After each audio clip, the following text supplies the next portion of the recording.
pessoal, vamos então para a nossa aula sobre indução eletromagnética. Mais um assunto, continuando o eletromagnetismo, super importante aí na hora da tua prova. E este que é o assunto final aí do eletromagnetismo sobre a produção de corrente elétrica induzida.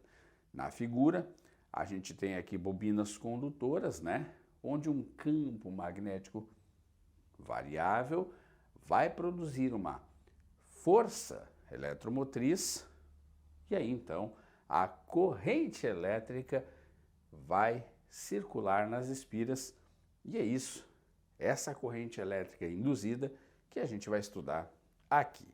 Beleza? Então, vamos adiante e eu já quero começar contigo falando sobre este conceito, o fluxo magnético, o famoso φ, tá? É isso aí, essa letrinha aqui nós vamos chamar de φ. Pessoal, o que é o fluxo magnético? Esse fluxo magnético, veja, coloquei para ti, é escalar, né? É uma grandeza escalar, e essa grandeza escalar, pessoal, ela vai medir, ela vai me informar o número de linhas de campo, vamos colocar aqui então, ó, número, né, de linhas de campo que vão passar pela área de uma espira que vai estar mergulhada num campo magnético. Então, imagine vocês que eu tenho lá uma espira, seja ela quadrada, circular, retangular, imersa num campo magnético e o número de linhas que vão estar atravessando essa área vai configurar o que chamamos de fluxo magnético. Olha para essa figura. Eu coloquei aqui em um campo magnético uniforme, indo de norte para sul, uma espira ali quadrada. E notem vocês que, dependendo de como eu disponho essa espira dentro do campo, passam mais ou passam menos linhas pela área de secção dessa espira. Bem simples.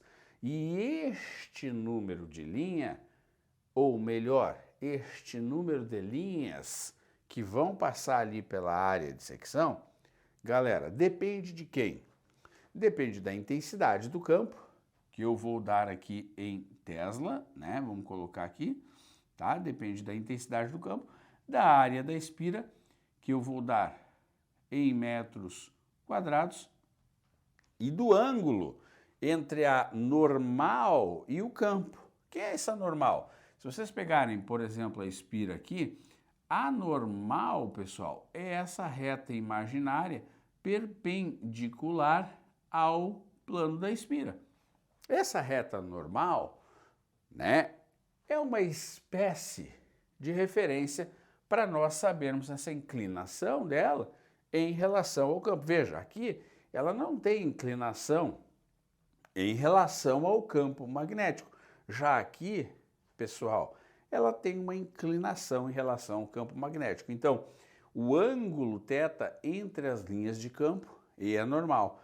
E além disso, claro, né, nós vamos ter, portanto, o nosso fluxo aqui medido em Tesla vezes metro quadrado, que nós vamos chamar de Weber, WB, na tua prova. Tá legal? Então, o fluxo é algo bem simples, bem tranquilo de tu compreender. É o número de linhas de campo que vão atravessar essa área da espira. Quem são os fatores que podem influenciar no fluxo? O campo, quanto mais intensidade de campo, mais número de linhas passando pela área da espira. A área, quanto maior a área, maior a intensidade do fluxo, do número de linhas que vai passar pela espira. E a inclinação da espira em relação ao campo. Tá legal? Bom, falando em inclinação da espira em relação ao campo, eu gostaria que tu desse uma olhada prioritariamente nessa figura aqui, tá? Anotaste aí as unidades, né? Então, vejam vocês como é importante esse conceito, tá? Do fluxo magnético. O fluxo magnético, olhem para essa figura, uma espira, um anel, uma espira circular colocada aqui num campo magnético uniforme, mas com uma certa inclinação. Notem que a normal, que é normal à superfície, ela está inclinada em relação ao campo. Então, algumas linhas de campo passam pela área da espira.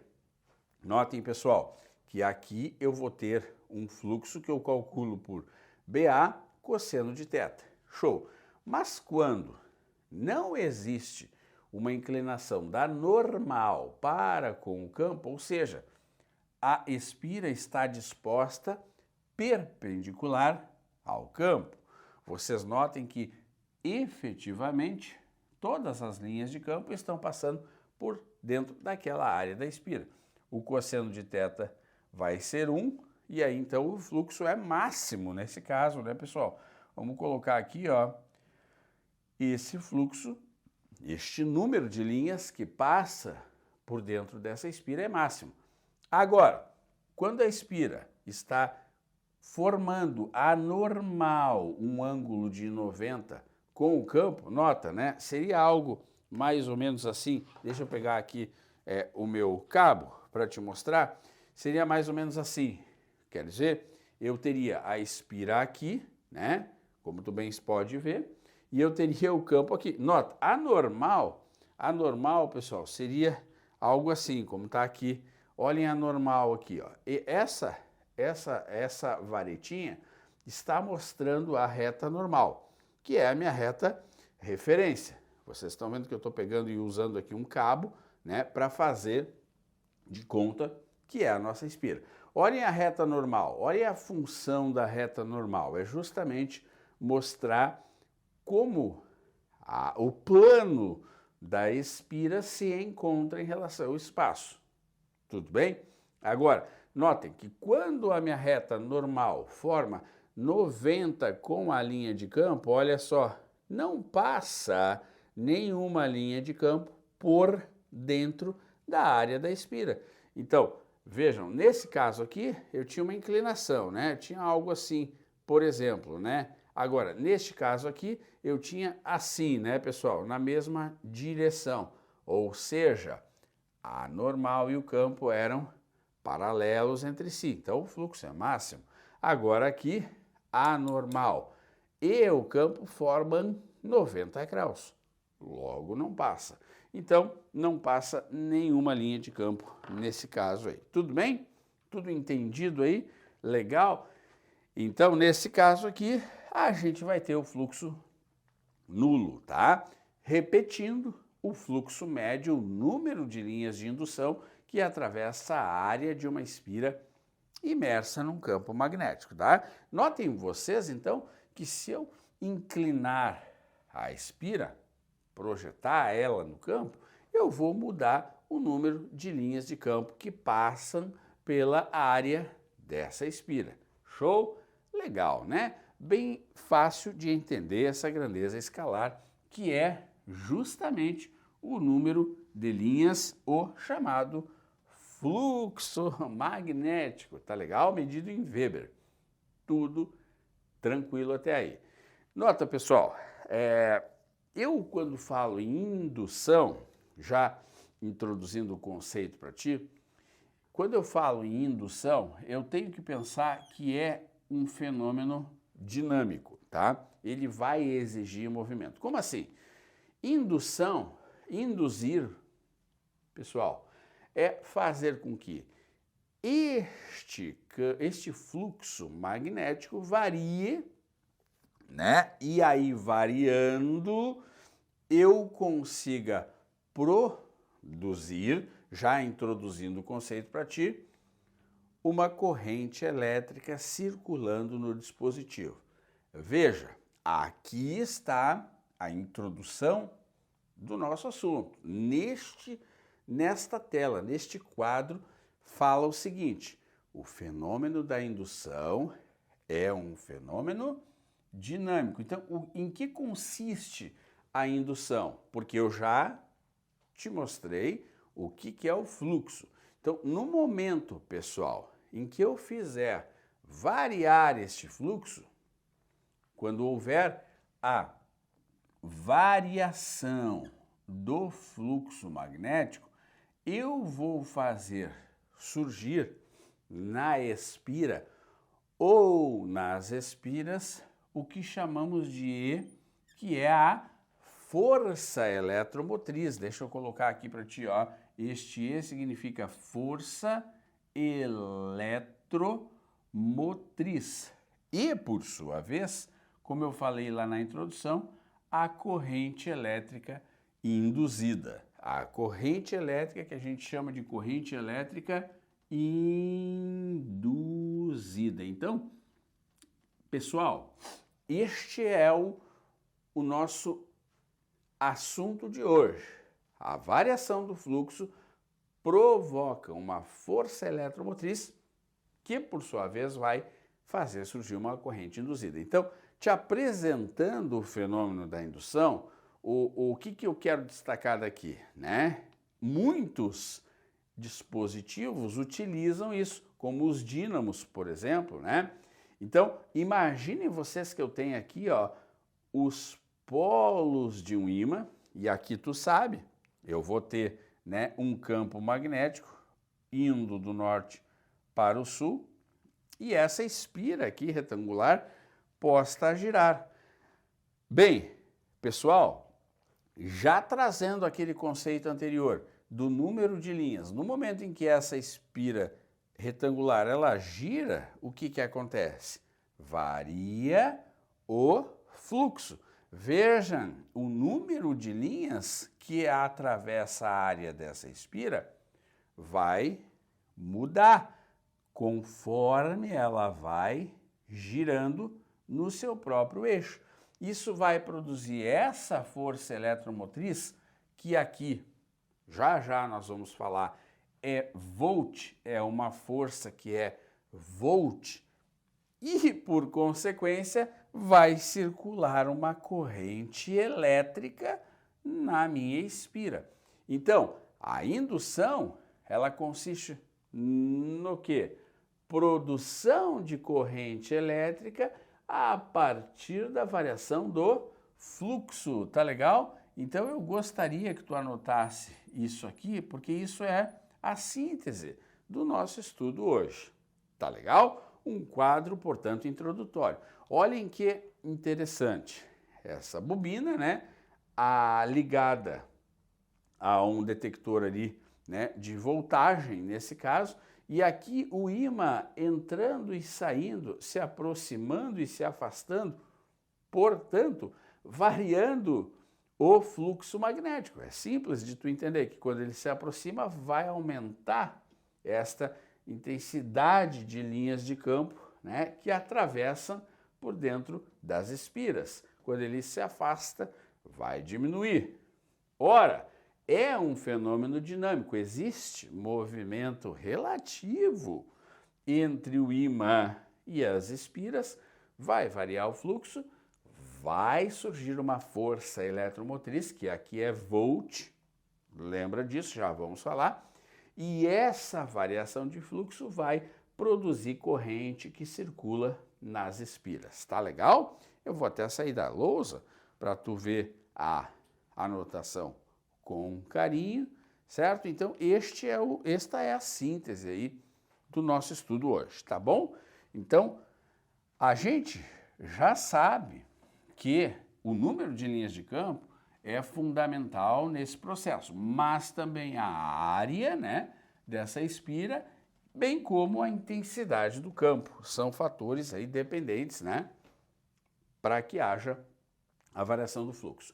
Então, como eu estava te falando, essa força eletromotriz, que aqui, né, pessoal, é volt, eu gostaria muito que tu anotasse volt, né, essa força eletromotriz, embora chamemos de força eletromotriz, ela é volt, né? Então, olha o enunciado de Faraday e Neumann, muito importante a síntese do nosso estudo aqui.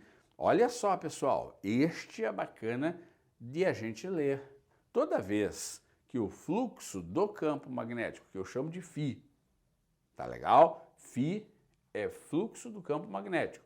Toda vez que esse fluxo é de alguma forma modificado, surgirá no circuito uma força eletromotriz que vai se opor à variação de fluxo. Essa força, então, pessoal, que se opõe a essa variação, por que ela se opõe, né? Ela se opõe a essa variação justamente para poder variar o fluxo, né? E aí a gente calcula por módulo da variação do fluxo pela variação do tempo. Em algumas provas, tu vai poder escrever isso aqui como, né? Variação do fluxo.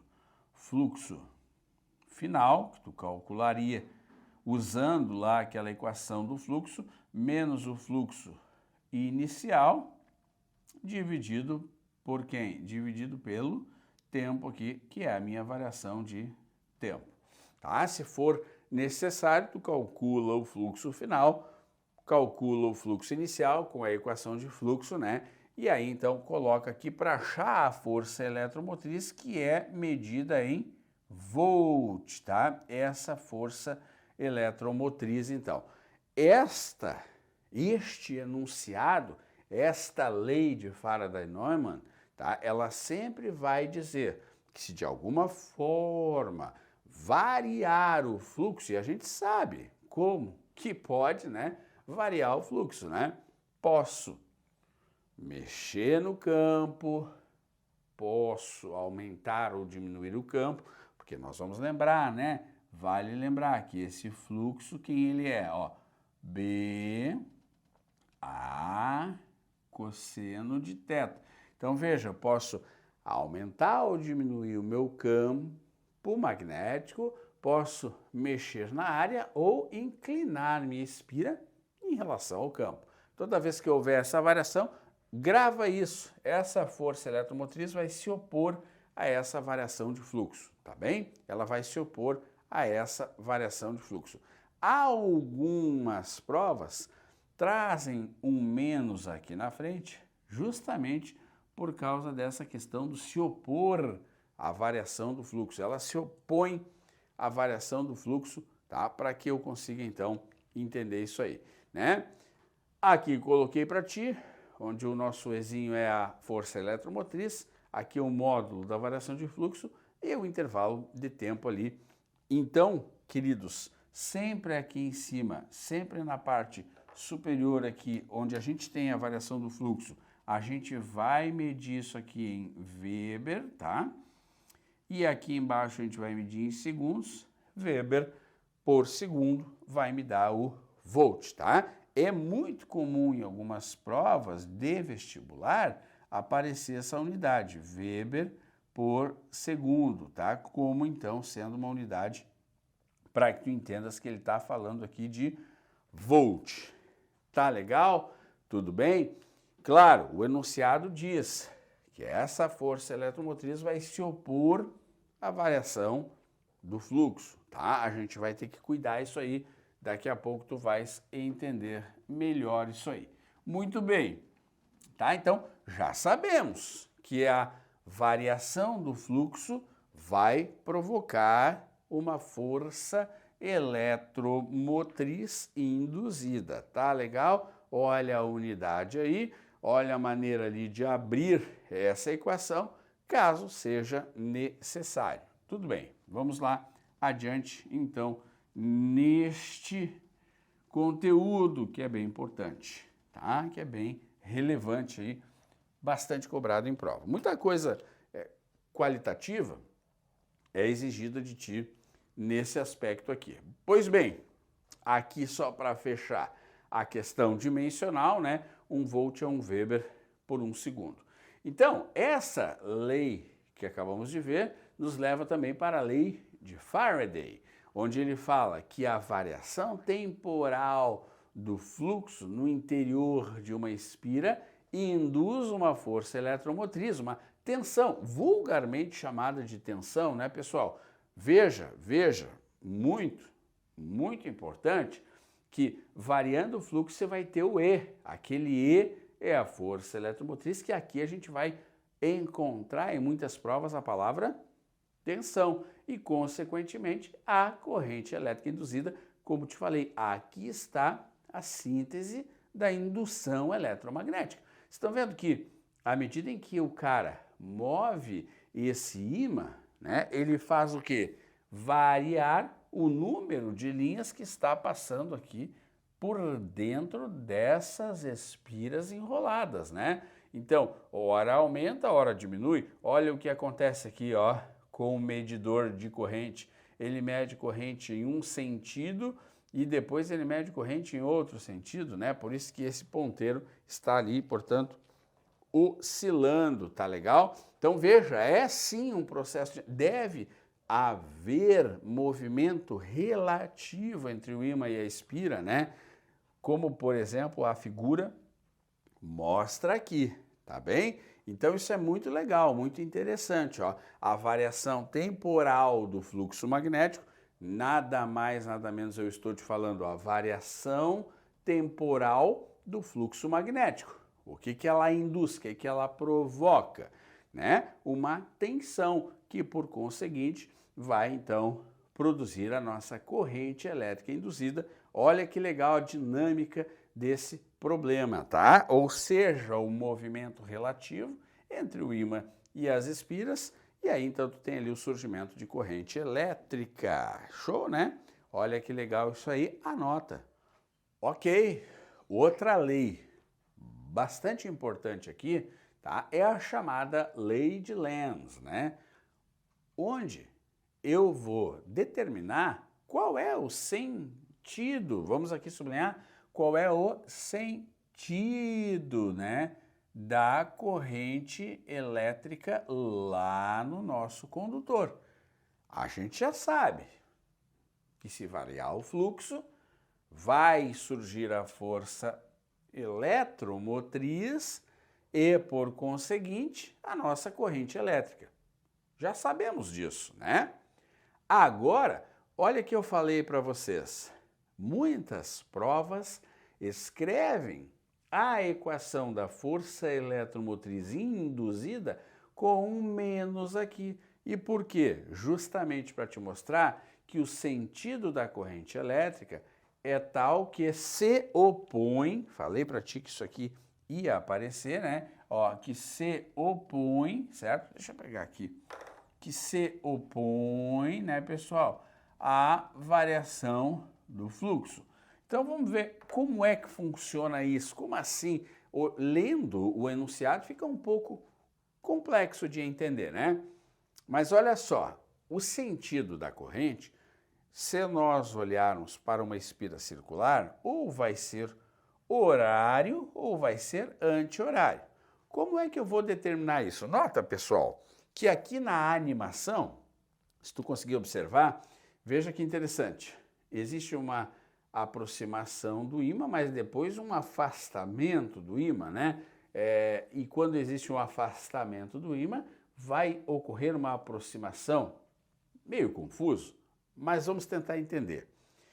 Imaginem vocês que o ímã está parado aqui em frente à espira circular. Imaginou? Existem linhas de campo aqui. Notem, né, pessoal? Existem linhas de campo aqui que saem do norte e vão para o sul, né, que estão atravessando essa área dessa espira. Ok? Existe fluxo magnético. Mas, se o ímã está em repouso, o fluxo magnético não varia, não aumenta nem diminui. O que é que eu proponho a ti? Que esse ímã, portanto, se aproxime com uma velocidade v da nossa espira. Veja só, ele está, portanto, se aproximando.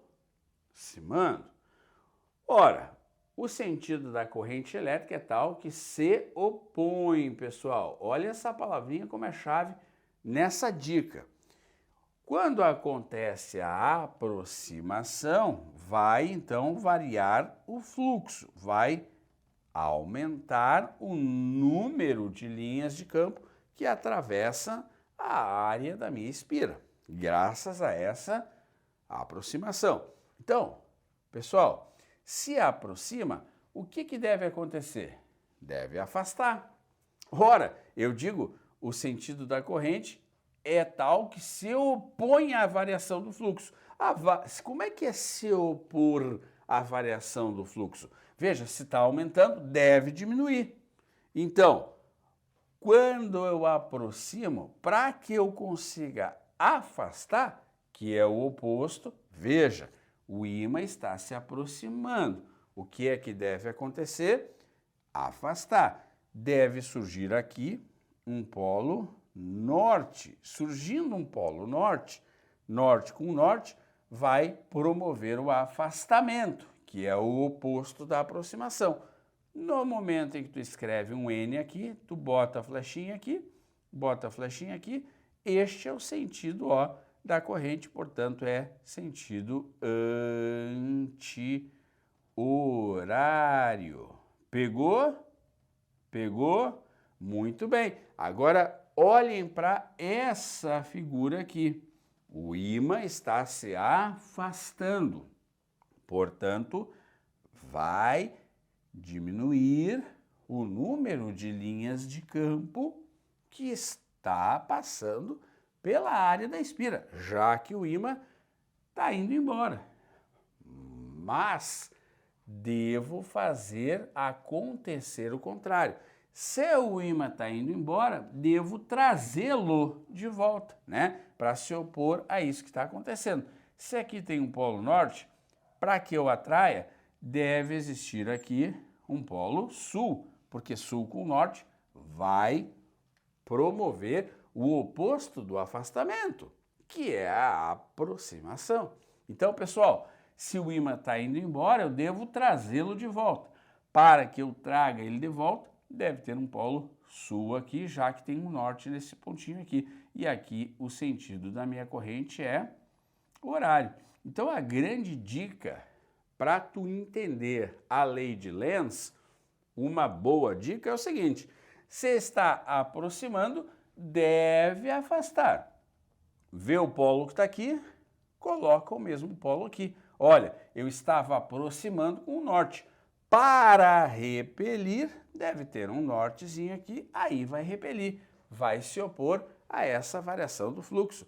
E aqui, pessoal, se estava afastando, o que é que deve acontecer? Deve fazer aproximar. Se tem um norte aqui, para aproximar, tem que ter um sul na espira e aí vai provocar a aproximação. Isso vai fazer com que, pessoal, surja a variação do fluxo e a corrente elétrica, portanto, vai ser identificada ali no amperímetro.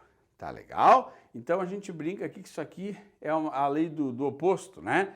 A lei do contra, não é verdade? Se está aproximando, deve afastar. Se está afastando, deve aproximar. Para que isso aconteça, tu põe na espira sempre o polo contrário daquele polo que está próximo a ela. Veja, na aproximação, quem é que estava perto da espira? O norte. Mas se aproxima, deve afastar. Então eu devo colocar um polo norte para que esses polos aqui se provoquem repulsão. E aqui, se estava afastando, deve aproximar. Para aproximar, devo pôr um polo contrário daquele polo que está perto da espira. Norte estava perto da espira, coloquei um sul. Show? Isso aqui é bem legal, é bem importante, tá? Anota aí, sair da lousa, para que tu tenha essa regra prática, então, que é a lei de Lenz, tá? O sentido da corrente sempre se opõe a quem? Se opõe a quem? Se opõe à variação do fluxo que lhe originou, tá? Se opõe à variação do fluxo que lhe deu origem, tá? Essa oposição, portanto, é sempre em relação à variação do fluxo, tá? Anotou, querido? Tudo certo aí? Tudo bem? Vamos limpar a lousa. Então, essa regrinha prática, né, é muito boa. tá? Essa regrinha prática aqui tu tem que saber. E aí, vejam vocês, lá no início a gente falou dessa questão do se opor, né? Então, este se opor, na hora da conta, tu não precisa deste sinal negativo, tá? Qual que eu uso, professor? Aquela equação sem o sinal ou com o sinal? Pode usar sem o sinal, tá? Não tem problema, tu pode usar em módulo, certo? E claro, né? Se tu tiver um resistor aqui, por exemplo, ligado aqui, né? Vamos supor que você tenha um resistor ali ligado ali na tua espira, né? Tu poderia escrever que E é igual a quem? A R vezes I, não é mesmo? Eu poderia tranquilamente escrever assim, E igual a R vezes I, também para calcular, por exemplo, a minha intensidade da corrente. Veja, E é em volt, tá legal? Olha o E em volt aqui. O R seria o resistor que estaria ligado ali em ohm. E o meu I, portanto, em ampere. Então, eu posso colocar aquela relação, né, I igual a R vezes I neste exemplo aqui. Tá legal? Então, só lembrando, né, se o ímã está se aproximando, deve promover um afastamento. Para que afaste, bota polo norte aqui, sentido anti-horário. Se ele estava se afastando, deve existir uma aproximação. Bota aqui um polo oposto, que seria, neste caso, o polo sul, e o Szinho com a ponta dá aqui o sentido horário. Tá legal? Leva pronto isso aqui, que pode ser útil aí em alguma prova onde ele faça aí a questão mais quantitativa nesse quesito. Tá legal? Beleza! Então, aqui exatamente o que a gente mostrou na nossa regra prática. Vamos ler? Surgirá uma corrente induzida numa espira condutora fechada em presença de um campo magnético sempre que ocorrer uma mudança na configuração do sistema.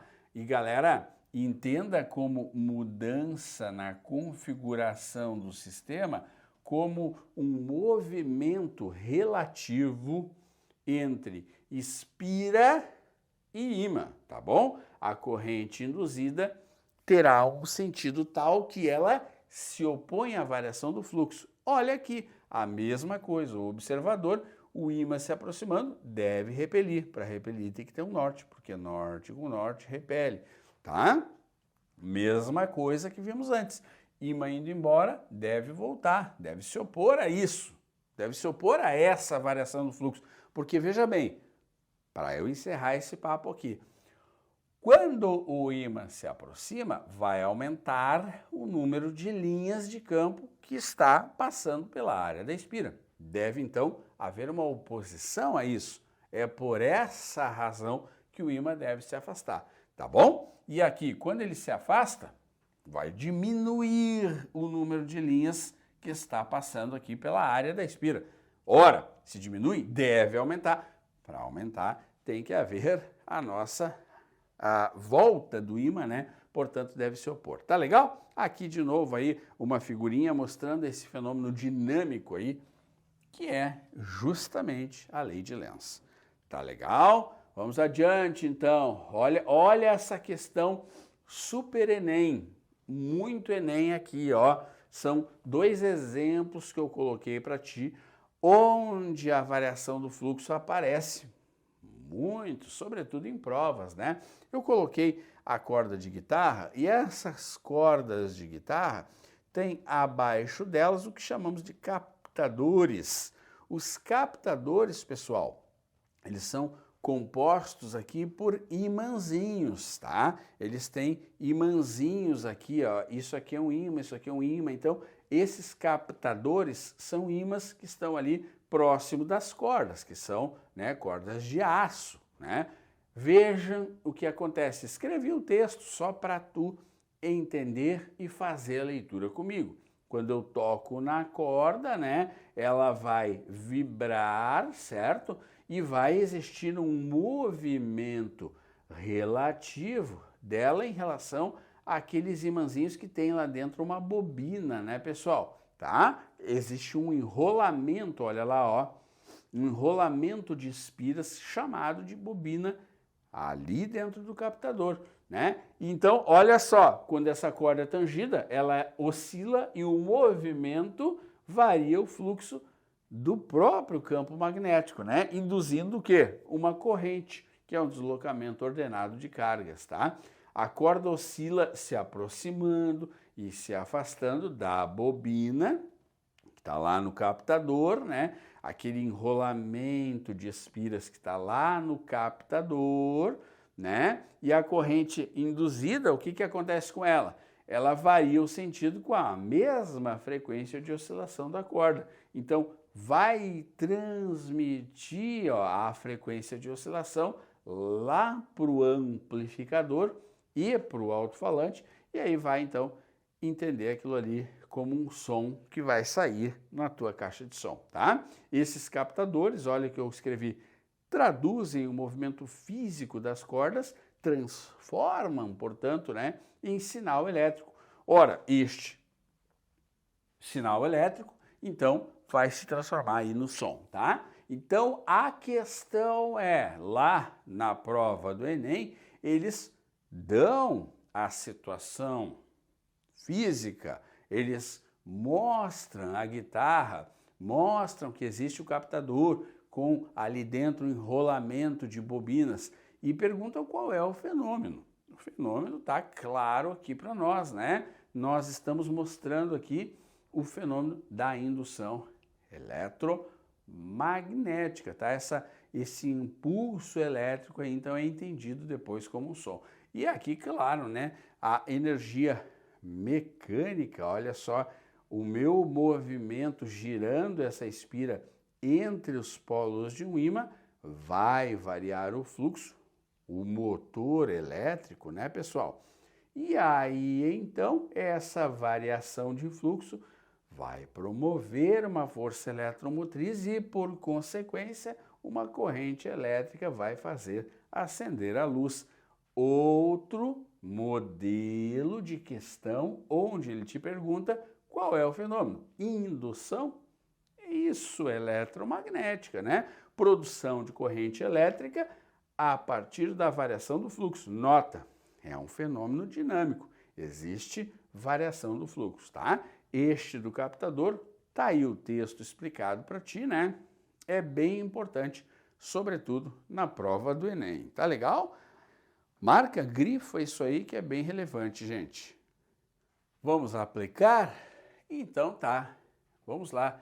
Em uma usina geradora de energia elétrica, seja através de uma queda d'água ou através de vapor sob pressão, as pás do gerador são postas a girar.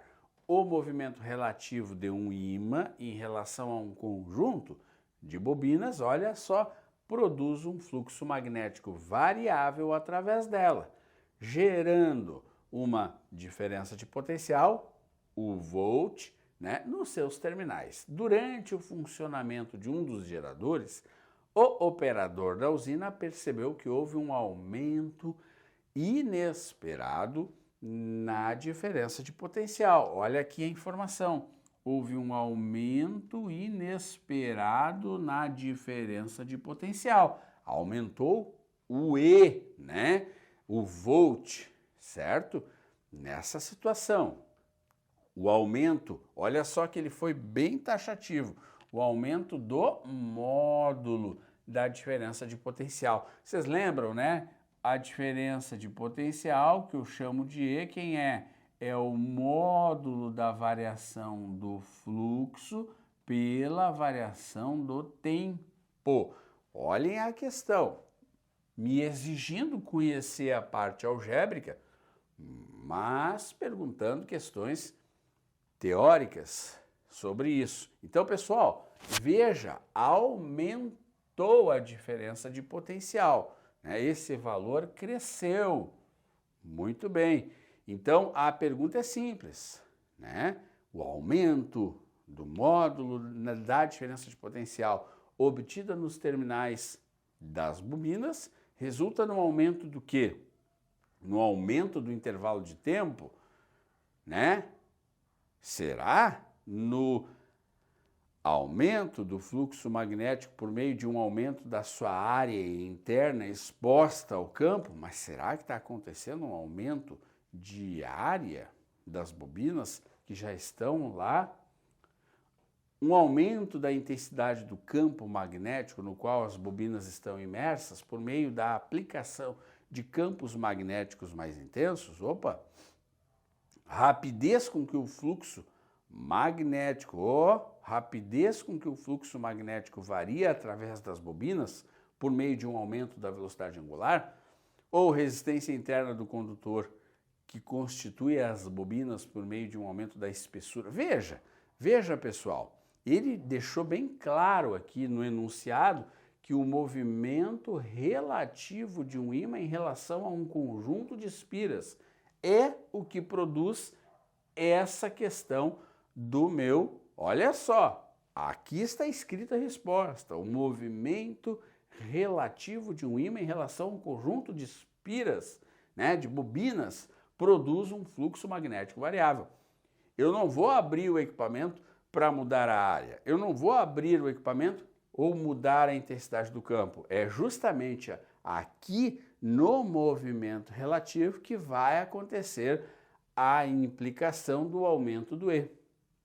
Ok? Então, olha só, como nós temos U ou E igual a variação do fluxo pelo tempo, para haver um aumento do meu U, da minha DDP, eu vou ter o quê? Que aumentar a variação do fluxo por unidade de tempo. Quanto mais a variação do fluxo, mais aumento de U.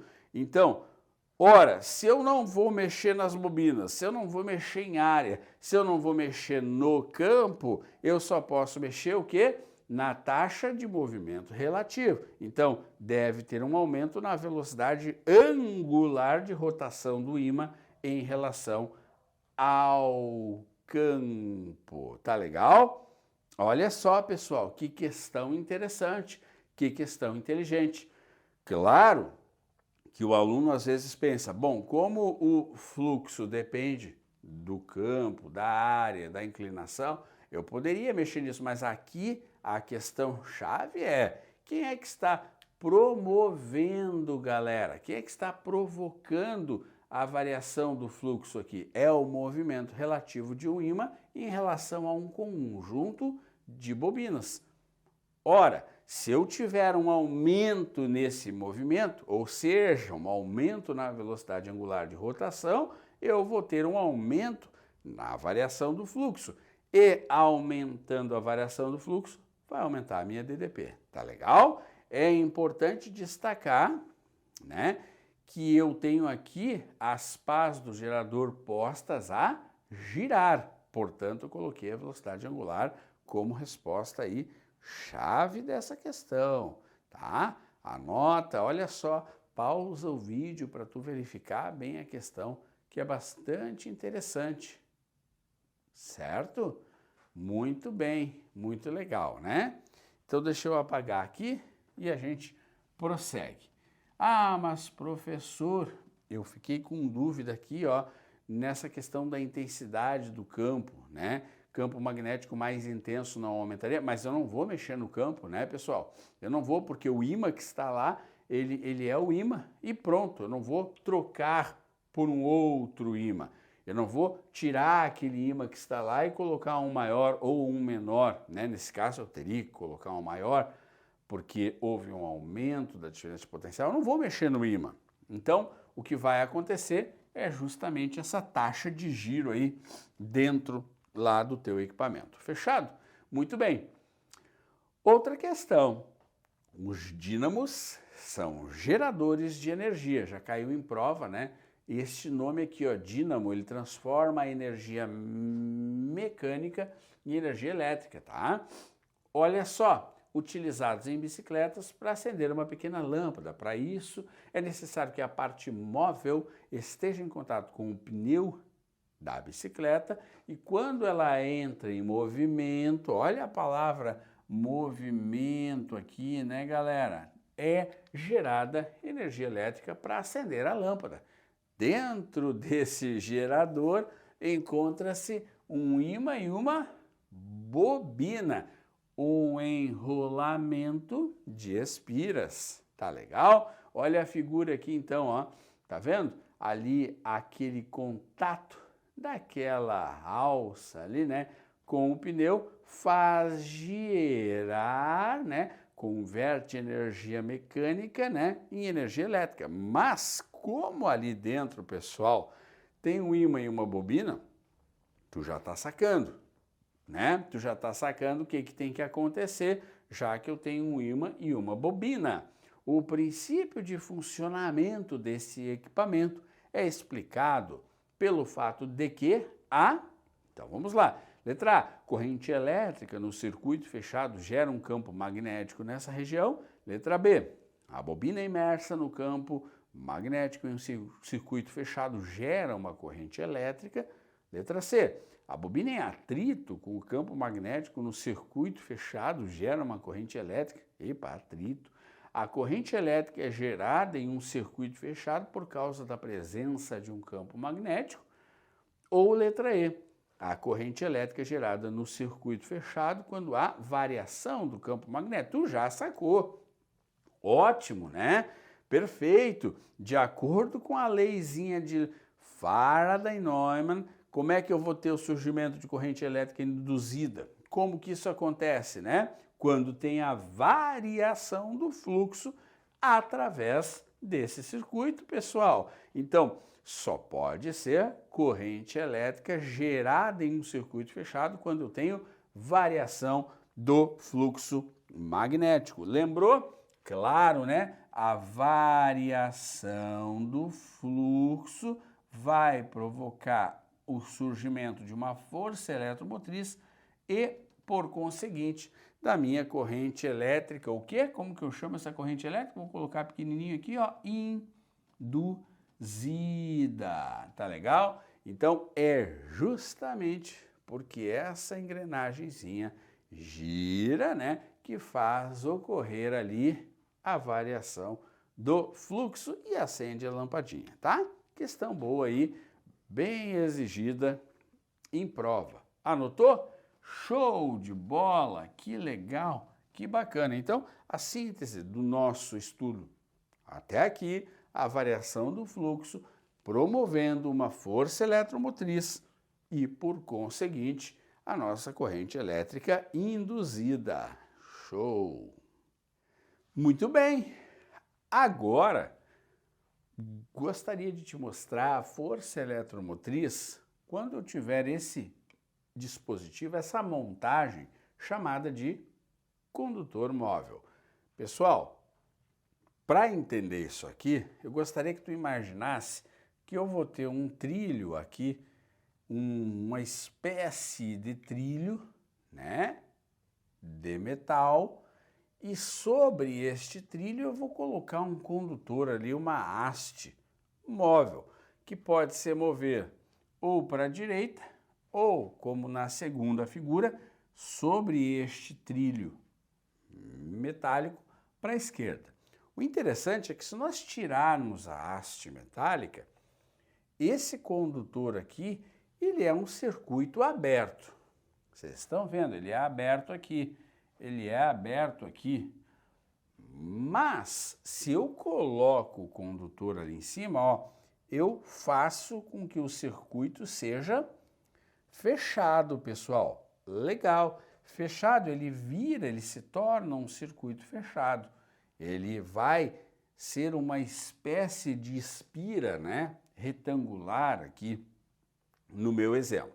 Então, o que é que acontece? Vamos supor que nessa configuração, este condutor aqui, né, a espécie de trilho que eu montei, tem aqui um campo magnético na sua região que entra. E este campo magnético, galera, é o chamado campo magnético indutor. Bem, quando eu coloco a haste ali, quando eu coloco, portanto, a minha haste naquela posição, ó, coloquei a haste ali, vocês vejam que eu fechei um circuito aqui, ó. Então eu tenho uma espécie de espira aqui. E este campo está saindo dessa espira que eu fechei. A minha haste, quando se move para a direita, faz com que essa área aumente. Então, notem, a área da minha espira aqui fechada por causa da colocação desse condutor, dessa haste móvel aqui, quando essa haste móvel se move para a direita, vai aumentar essa área aqui determinada, certo, pessoal? Mas quando a minha haste colocada ali se move para a esquerda, vai diminuir a minha área da espira que eu estou fazendo a partir da colocação dessa haste. Então, o que eu quero te mostrar?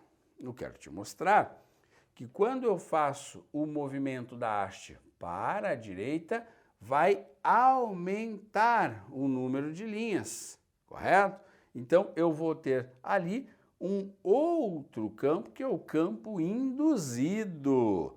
E aqui, quando eu movo para cá, vai, olha só, vai diminuindo o tamanho dessa área. Então, eu vou ter ali um outro campo, que é o campo também induzido. Vamos entender o que acontece. Na figura aqui, pessoal, o campo indutor era de saída. E olha que interessante, o campo induzido foi de entrada. Agora aqui, o campo indutor era de saída, mas o induzido também era de saída. Como é que eu vou saber qual que é qual? Primeira coisa que eu preciso entender é que esse condutor móvel, seja ele se movendo para a direita sobre este trilho ou para a esquerda sobre este trilho, vai fazer uma variação de fluxo, tá, pessoal? Neste caso vai aumentar o fluxo e neste caso vai diminuir o fluxo, né? Então aqui, neste caso, nós teríamos um aumento, né, do fluxo. Já vou ler contigo o texto. E aqui nós teríamos o quê? Perdão, escrevi errado, desculpa. Aqui nós teríamos, exato, um aumento, vamos botar maior aqui só para tu entender. Um aumento, agora sim, né? Do fluxo, tá? Anota aí. E aqui nós teríamos uma diminuição do fluxo. Pronto, agora escrito um pouquinho maior aí. Bem, pessoal, olha só. Vou ler o texto contigo, que é meio complexo, e vou te dar a dica de como tu vais definir isso aqui. Olha só. O campo magnético B, que é este aqui, que já existe ali, tá? Gera um fluxo magnético φ, denominado fluxo indutor. O causador, a corrente elétrica que vai circular por causa dessa variação de fluxo, né?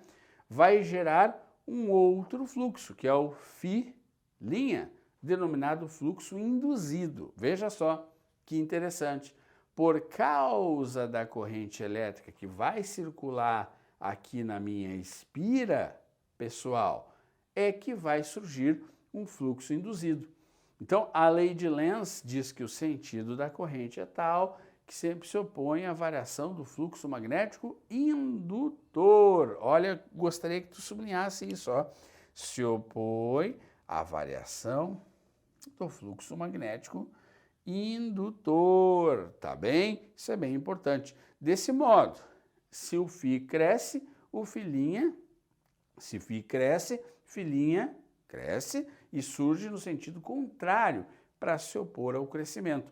Se φ decresce, filhinha surge no mesmo sentido para se opor à diminuição de φ. Então, nota que existem dois campos, pessoal, tá? Existem dois campos, o campo magnético induzido, que vai ser contra a variação do fluxo indutor. Lendo o texto fica um pouco difícil, mas eu gostaria de te dar uma regrinha prática para isso. Uma regrinha prática para tu saber o sentido da corrente aqui, tá? tanto neste quanto neste. O teórico a gente já entendeu. Agora vamos à regra prática, tá? A regra prática é o seguinte, ó. Se aumenta, olha a regra prática. Se aumenta, 2 pontos, é contra. E aqui, se diminui, é a favor. Essa é a regra prática para que eu consiga definir o sentido da corrente. Mas vamos ver como é que isso cai? Vamos ver como é que isso pode, como é que toda essa explicação vai se resumir aqui. Olha só. Já existe esse campo de saída, tá legal? Nessa região. Isso ele te deu, o campo indutor. Quando a haste se movimenta para a direita, aumenta ou diminui o número de linhas? Aumenta. Se aumenta, é contra. Contra quem? Contra, olha só, a variação do fluxo indutor. A variação do fluxo indutor, pessoal, ou seja, eu tenho lá na expira uma saída. É contra aquilo que está lá. Então, eu vou ter que botar aqui um X. Ah, entendi. Se aumenta é contra. Contra quem?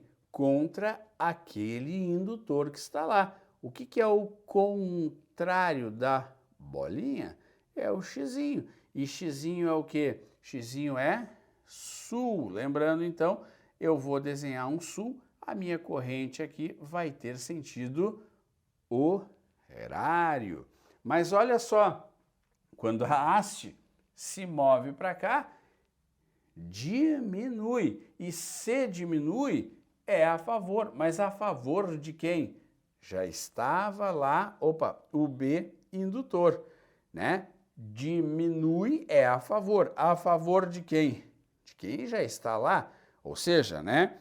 Então, veja que eu tenho que colocar lá um outro pontinho. Pontinho é norte, então desenho um norte aqui, ó, pessoal, na expira, boto as pontinhas, isso significa que a minha corrente tem sentido anti-horário. Essa é a dica prática para tu trabalhar com a haste, com o condutor móvel. Vamos de novo?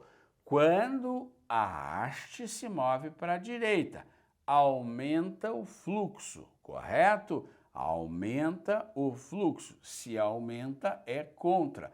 Contra quem? Contra este B indutor que já estava lá. O que é o contrário do pontinho? Bota um Xzinho. Xzinho é sul. Desenha um sul aqui. Olha o sentido da corrente na ponta do S. Show! Quando a haste se move para a esquerda, diminui o fluxo. Se diminui, é a favor. A favor de quem? Do indutor que já estava lá. Então eu boto lá um outro pontinho para concordar, para ser a favor.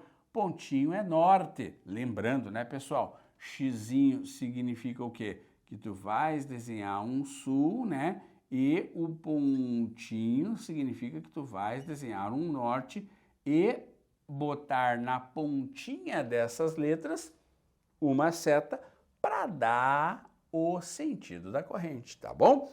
Então é isso que está sendo explicado aqui, certo, pessoal? Ó, se o φ cresce, né? Se φ cresce, filinha surge em sentido contrário. Quando cresce, ó, olha bem, se o fluxo cresce, o outro surge em sentido contrário, pessoal, né? Agora, olha só, se o φ decresce, como é o caso que está acontecendo aqui, ó, se o φ decresce, surge no mesmo sentido, por isso que ambos aqui são de saída. Show! É uma regra prática, se aumenta, é contra, se diminui, é a favor. Pensa assim em algo que aumenta de valor, né? Algum produto, quando ele aumenta, tu é contra. Quero comprar lá uma calça, no shopping aumentou o valor, opa, sou contra, não quero que aumente, mas se diminuiu, tu é a favor. Então é só ver o que está acontecendo aí neste caso, tá bom? Essa é a regra prática. Se aumenta, é contra. Coloco o contrário do indutor que ali está. Veja, existem dois campos magnéticos. O campo magnético induzido, que será contra a variação do fluxo indutor, tá? Tudo bem? Pessoal, contra a variação do fluxo indutor. Então, a gente vai aplicar isso aqui agora em outros mecanismos. Essa dica é bem útil para vocês aprender a resolver isso aí. Tá legal? Tá tranquilo? Então, olha só o que acontece aqui, ó. Para eu calcular essa força eletromotriz que vai surgir na haste móvel aqui, né, no condutor móvel com uma certa velocidade dentro da região de campo, né, eu uso LBV, onde o L, pessoal, é o comprimento da minha haste, né, do meu cabo metálico, o B é a intensidade do campo e o V é a velocidade em metros por segundo com a qual ele se move dentro do campo. Então, isso aqui vai ser a minha força eletromotriz em volt da haste móvel. Nota, cria-se uma região, cria-se uma DDP nos extremos, olha só, né? Nós vamos ter uma DDP, né? Nos extremos do condutor, né? Extremos do condutor, anotou comigo? Cria-se essa diferença de potencial nos extremos do condutor, né? E é isso interessante que eu quero te mostrar aí, o comportamento do gerador mecânico, né? Vamos ler esse textinho? Não custa nada, 2 segundos. A força eletromotriz E, gerada pelo condutor móvel dentro do campo uniforme, né? B, esse condutor tem o comportamento de um gerador mecânico de eletricidade. Quando ele se movimenta, né, com uma velocidade constante para a direita, um exemplo aqui, né, aumentamos a área da espira, provocando uma variação do fluxo lá do exemplo anterior, e essa variação de fluxo, então, vai provocar a corrente induzida circulando na minha espira. Nota que aquele trilho lá, pessoal, ele virou um circuito fechado pela colocação da haste móvel, tá bem? Isso a gente já viu, certo? Que bom! Então, olha, de novo a configuração e muito importante, olhem o trilho aqui e um resistor, pessoal. Se eu não coloco a haste móvel aqui em cima, isso é um circuito aberto. Mas no momento em que eu coloco a haste móvel e movimento essa haste móvel para a direita, vai aumentar a área dessa espira.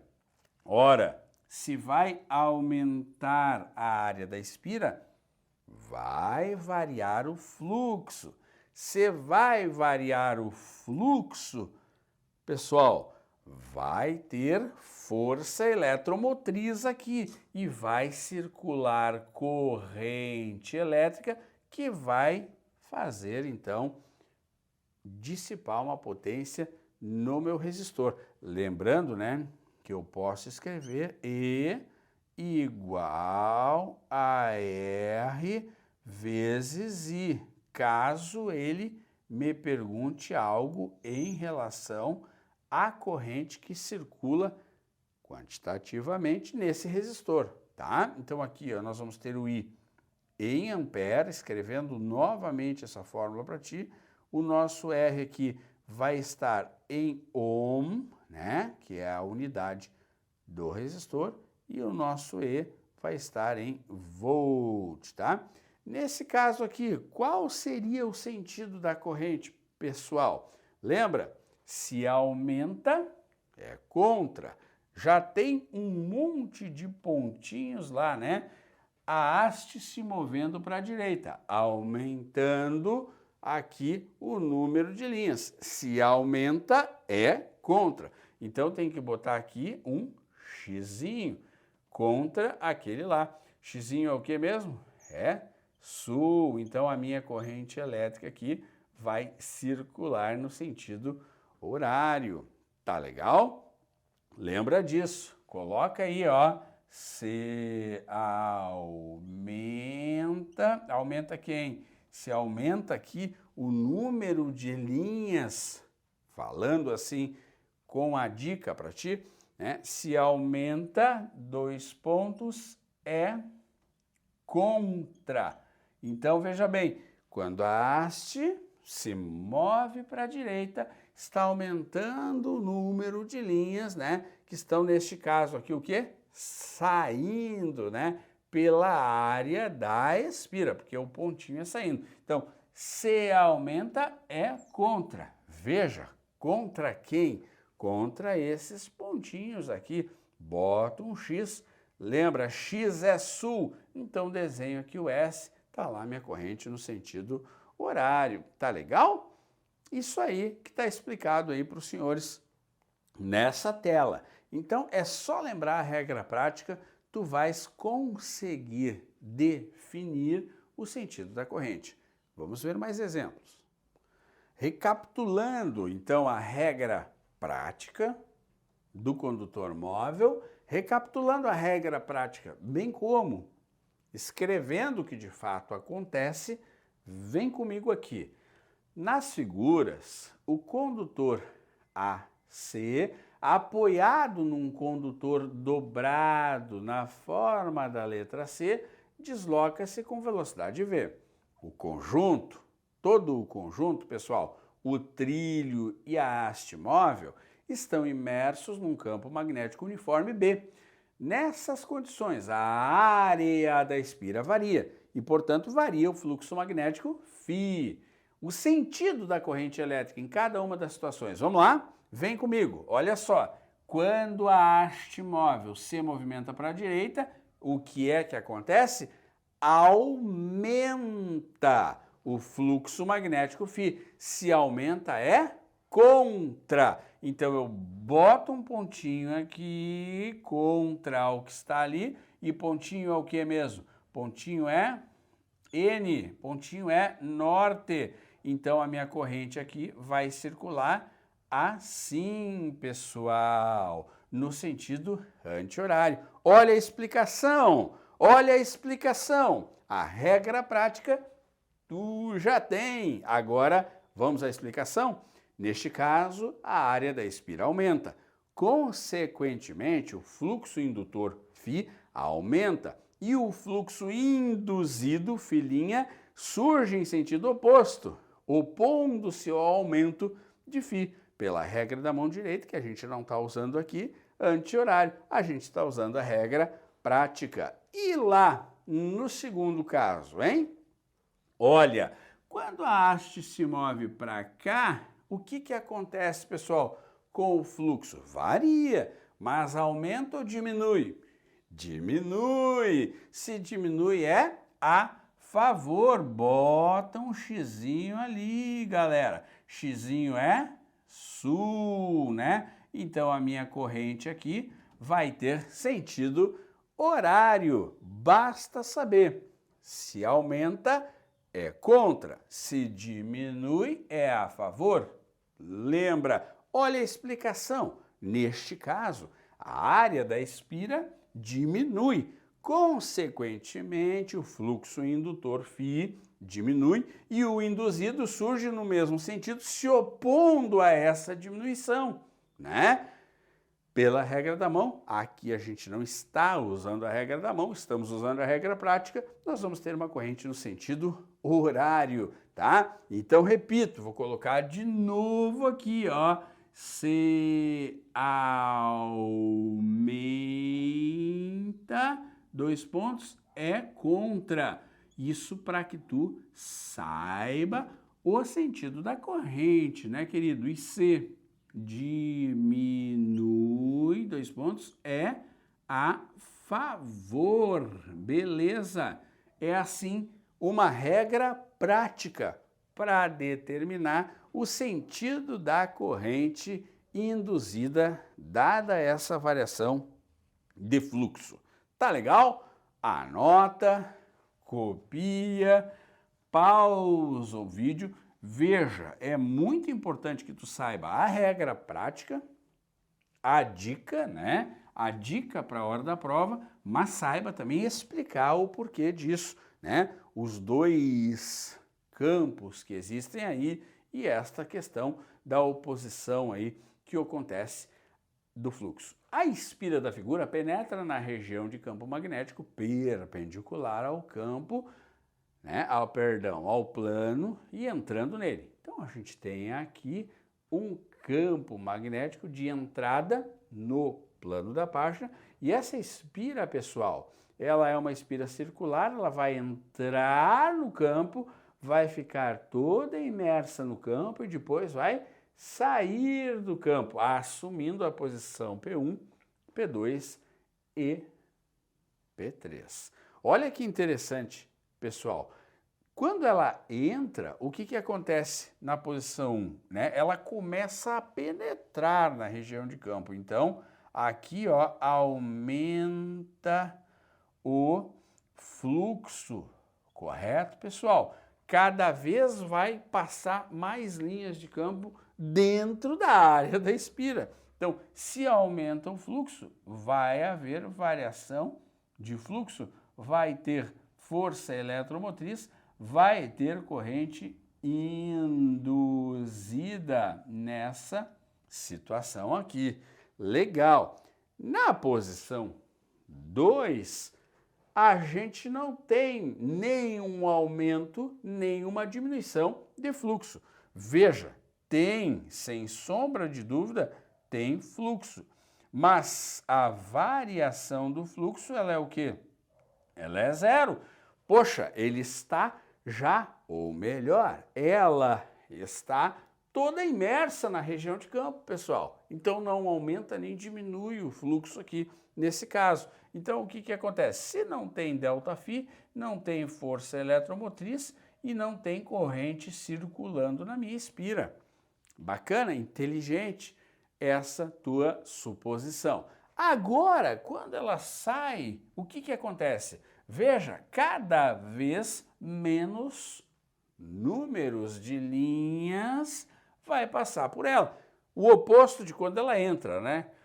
Quando ela entra nessa região, quando ela penetra nessa região, que existe um campo magnético de entrada no plano da página, né? Quando ela está entrando, né?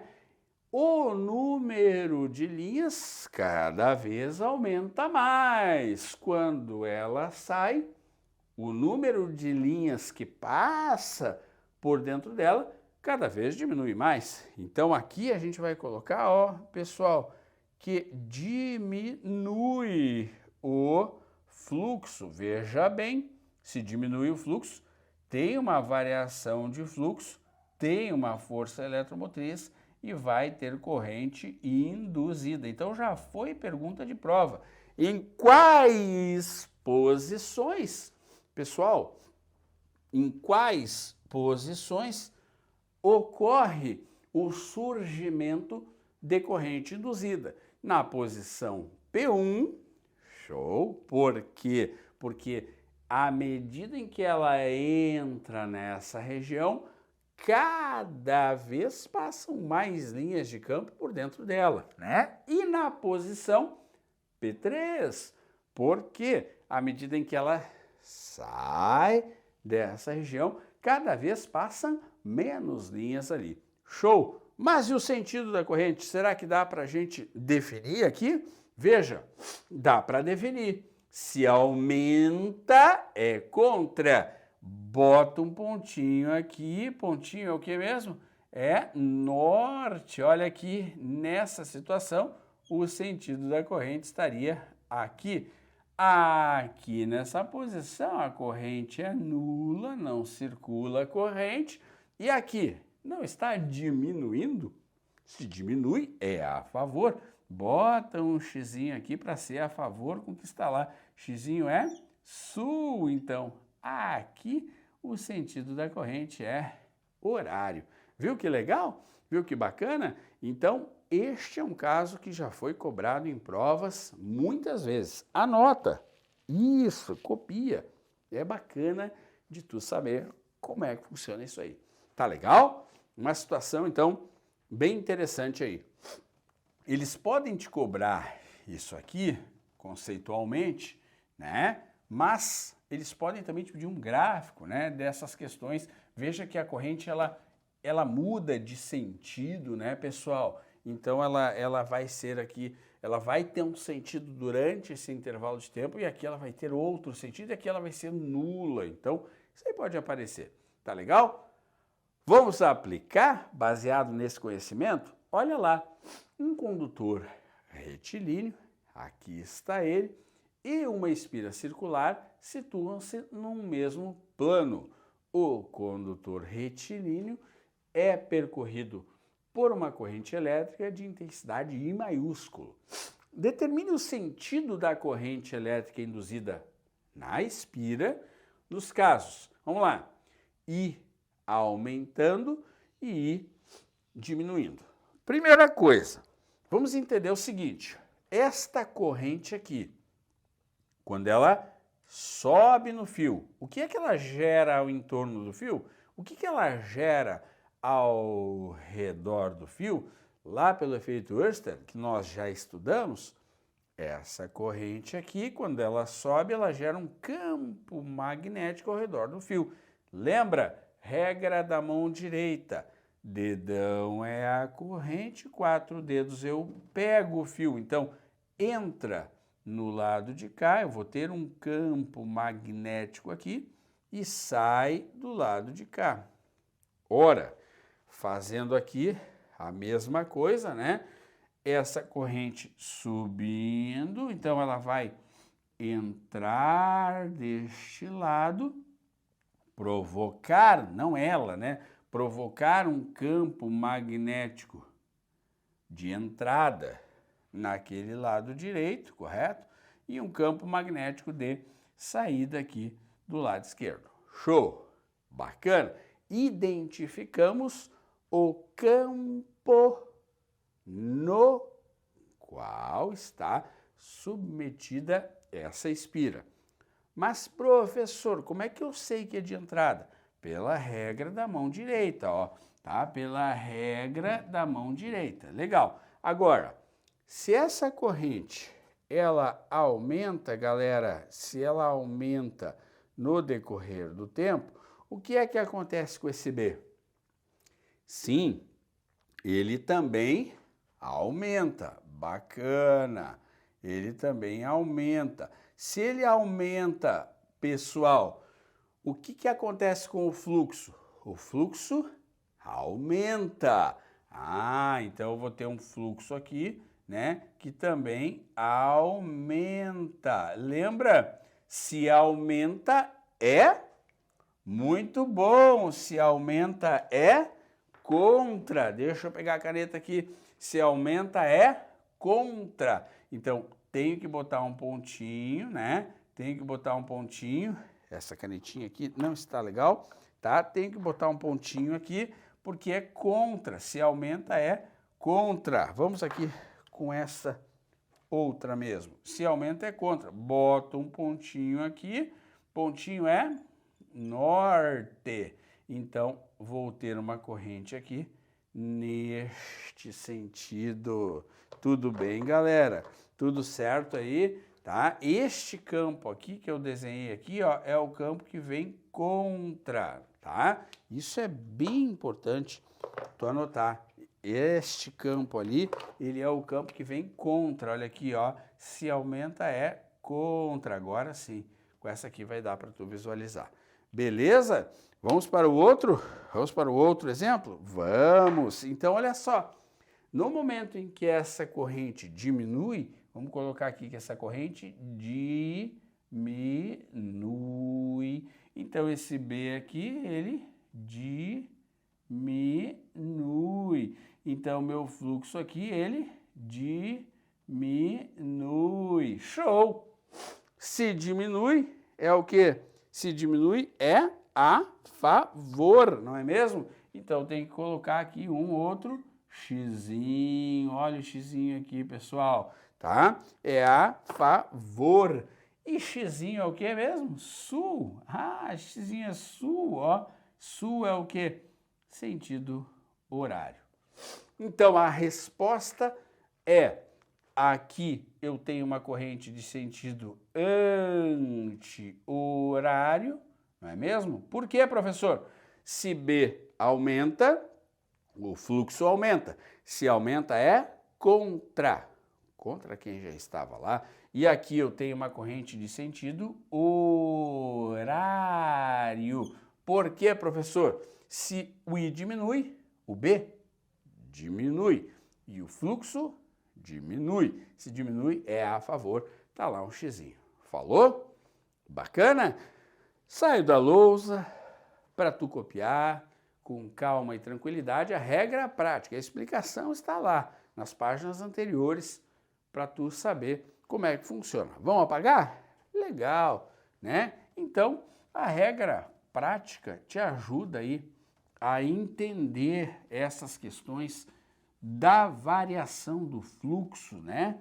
Tanto na haste condutora como aqui numa espira. Tá legal? Chegamos nos transformadores, pessoal, que são estes dispositivos aqui que tu já deve ter visto, inclusive, em residências, né?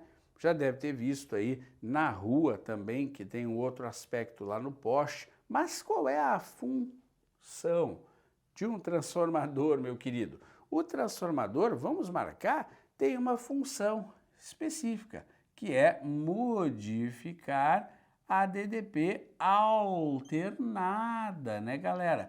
Ele vai servir como um aumentador de tensão ou um rebaixador de tensão, falando a palavra tensão.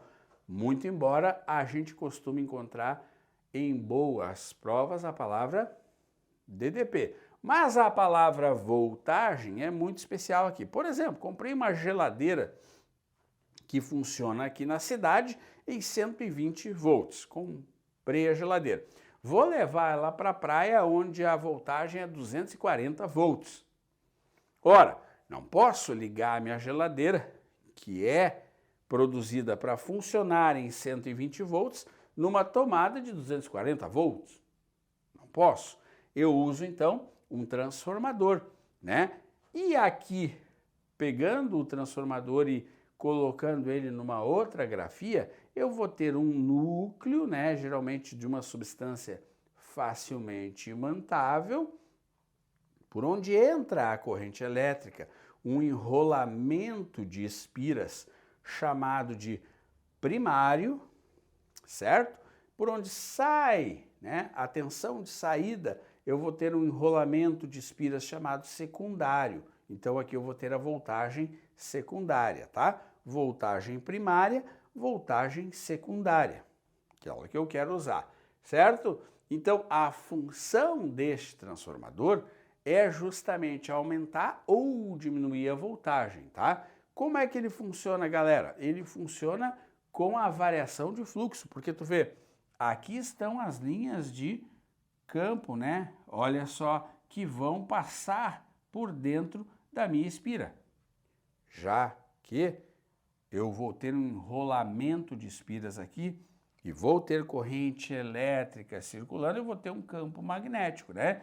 Só que esse campo, pessoal, ora ele está indo nesse sentido, ora ele já está vindo nesse sentido, ó, porque a nossa corrente que vai fazer funcionar o transformador é uma corrente alternada. Ela muda a direção e o sentido 60 vezes por segundo. Então vocês imaginam que está acontecendo isso aqui o tempo inteiro aqui, ó, né? Então isso vai fazer uma variação de fluxo, tá?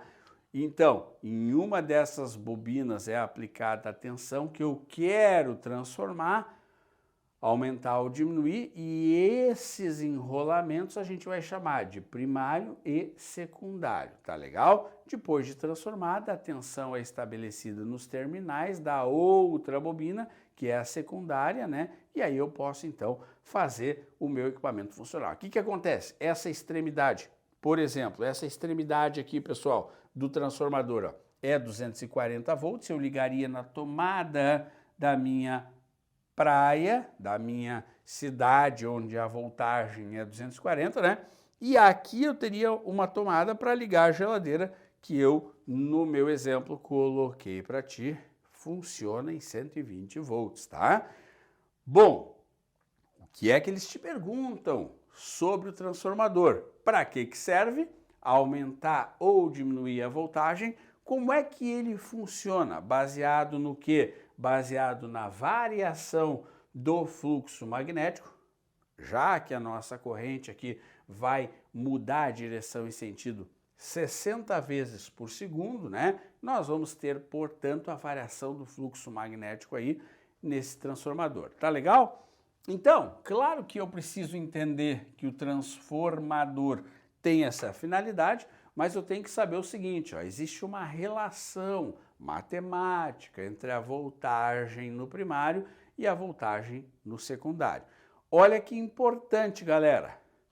Essa relação entre a voltagem no primário e a voltagem do secundário, ou seja, tensão de entrada e tensão de saída, como a gente costuma falar, depende da razão entre o número de espiras. Então, olha só, já te mostrando que ele só funcionará com corrente alternada para produzir fluxo magnético variável, entra corrente alternada e sai corrente alternada. Tem de ser corrente alternada para poder justamente ficar variando o fluxo magnético ali, tá legal? Então existe uma equaçãozinha que é número de espiras do primário sobre o secundário igual a voltagem do primário sobre voltagem do secundário. Mas muito cuidado, olha aqui, ó, corrente é o oposto, é o inverso, corrente do secundário pela corrente do primário.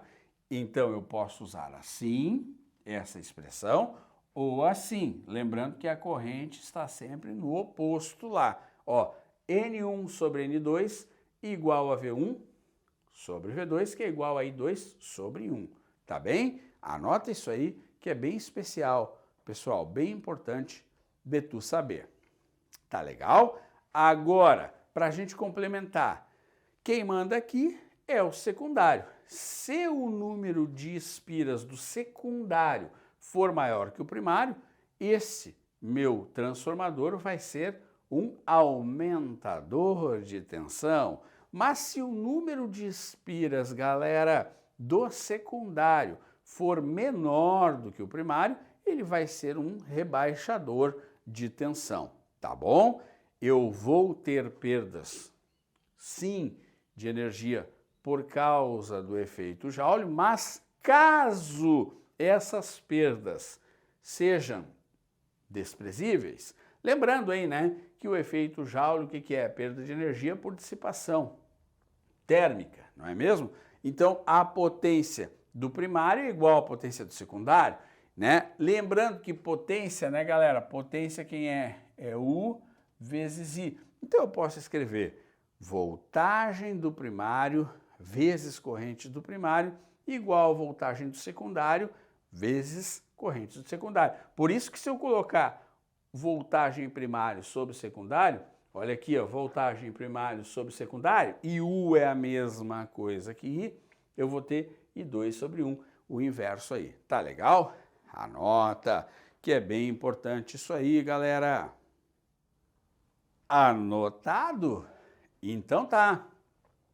O entendimento de por que eu uso um transformador, né? Para que eu uso um transformador, como é que funciona a relação matemática e, super importante, olha aqui, os transformadores só funcionam, pessoal, com corrente alternada.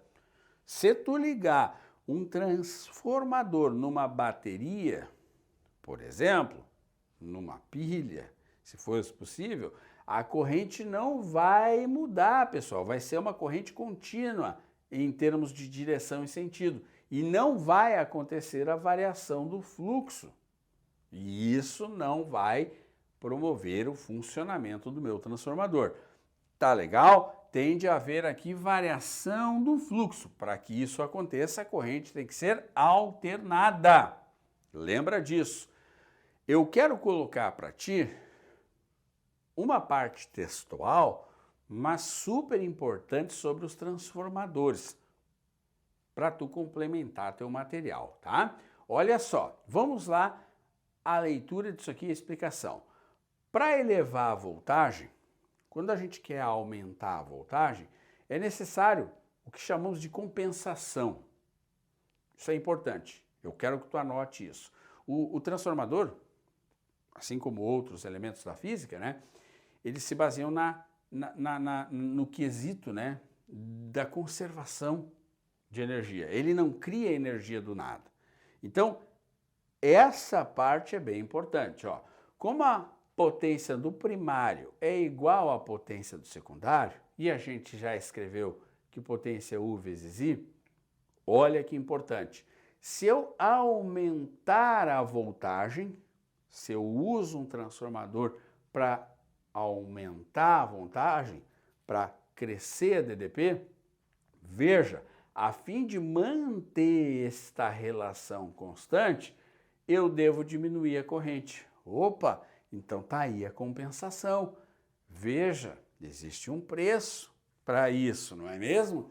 Existe um preço. Vocês lembram que eu escrevi? U1 vezes I1 igual a U2 ou V vezes I2. Vocês lembram disso? Então tá, olha aqui a relação, né? Se eu quero aumentar a minha voltagem, tem que haver a diminuição da corrente para manter essa igualdade aqui, né, pessoal? Isso já foi questão de prova, tá? Acompanha meu raciocínio. Essa compensação, que a gente chamou aqui entre aspas, né, ela é muito importante no caso de transmissão de energia em grandes distâncias, né? Lá na usina hidrelétrica, pessoal, a voltagem, a tensão é muito alta antes de eu transmiti-la, né? Essas, inclusive, redes de estrada, postes que a gente vê na estrada, são redes de altíssima tensão. Se eleva essa voltagem para evitar a perda de energia ao longo do caminho. Pensa comigo. Quando eu elevo a voltagem, como a gente estava aqui no início do bate-papo falando, eu diminuo a corrente, correto? Então, olha só. Para minimizar o efeito Joule, o que é o efeito Joule? É a transformação de energia elétrica em energia térmica. A rede, ela aquece por causa da corrente. Então, para minimizar o efeito Joule, olha só, se eu diminuo a corrente, aumentando a voltagem, eu vou ter menos corrente. Show? Se eu vou ter menos corrente, eu vou ter menos efeito Joule. A minha rede aquece menos. Eu vou ter menos desperdício de energia. Isso é bem interessante. Então veja que essa compensação, pessoal, é muito importante em se tratando de transformadores, tá? Claro que quando chega na cidade, nós vamos ter uma série de quedas de tensão, né? Ela vai para a subestação, onde já existe uma queda de tensão, falando tensão, né? E o certo é DDP, depois no poste, onde eu tenho um outro transformador, até que chega nas nossas casas a aproximadamente 127, 120 volts, tá? Se eu quiser ainda eu posso rebaixar mais, né? Quando eu uso, por exemplo, um transformadorzinho ali para alimentar a bateria de um celular. Tá legal? Então essas considerações finais, ainda que textuais, galera, sobre o transformador, é muito importante tu lembrar na hora da prova. Vamos a algumas figuras aqui, então, para elucidar isso. Lembra, ó, as redes de alta tensão que a gente vê nas estradas, né? Onde ele tem lá uma grande DDP, mas pequena corrente para evitar a perda pelo efeito Joule, né? Chegando aqui na cidade, já se tem esse transformador de poste, onde rebaixa mais ainda, né? E por fim, aquilo que eu te falei do nosso transformador aí, que a gente utiliza para carregamentos de celular. Tá legal? Bacana saber isso, tudo bem? Vamos aplicar então rapidinho aqui para a gente fechar. A parte mais quantitativa, vem comigo. Assinale a alternativa. Em um certo transformador ideal, alimentado por uma fonte de tensão de 12 volts, o número de espiras de enrolamento do secundário é o dobro do número de espiras do primário. Nesse caso, a voltagem no enrolamento secundário será, se a fonte for contínua. Peraí. Se a fonte de 12 volts for contínua, pessoal, eu vou ter o meu transformador funcionando? Não. Então, eu vou ter lá 0 volt. Não pode ser uma fonte contínua, tá? Mas se a fonte for alternada, aí vai funcionar. Então, a primeira lacuna é o seguinte, ó, 0 volt, porque os transformadores devem ter uma corrente variável no primário. E ele falou, no caso, né, de eu ter uma fonte contínua, o que vai acontecer? Não vai ter, pessoal, uma variação de fluxo, então não funciona com corrente contínua. Agora, a segunda lacuna, se for alternada, eu vou montar a equação. N1 sobre N2 igual a U1 sobre U2, né? O que ele me informou mesmo? Ele disse que no secundário era o dobro do primário. Então, eu vou colocar aqui, ó, N1 sobre 2N1, porque o secundário é o dobro, 12, que é a minha fonte elétrica, né, do meu primário, sobre o 2. Então, eu teria 24 volts, tá? Uma questãozinha com uma pegada mais quantitativa da coisa. Tá legal? Dá uma olhada. Usei aqui a expressão, né, colocando no lugar do N2, 2N1. Lembra, transformadores só funcionam com corrente alternada. Show? Copia aí, pessoal. Anota aí. Dá uma olhadinha nesse aí que é bacana. É bem bom de tu, uma vez na vida, ver essa resoluçãozinha aí. Deixa eu deletar aqui. Vamos aplicar mais um para fechar a ideia do transformador? Vem comigo então, olha aqui. Vamos lá. Cercas elétricas instaladas nas zonas urbanas são dispositivos de segurança planejados para inibir roubos e devem ser projetadas para, no máximo, assustar as pessoas que toquem a fiação, que delimita os domínios de uma propriedade. A legislação vigente, que trata sobre cercas elétricas, determina que a unidade controladora deve ser constituída, no mínimo, de um aparelho energizador que apresente um transformador e um capacitor. Esse dispositivo aqui, pessoal, ele armazena carga elétrica, tá? E ele também menciona que o tipo de corrente deve ser, olha, uma corrente pulsante, né? Uma corrente que varia no decorrer do tempo, na direção e no sentido.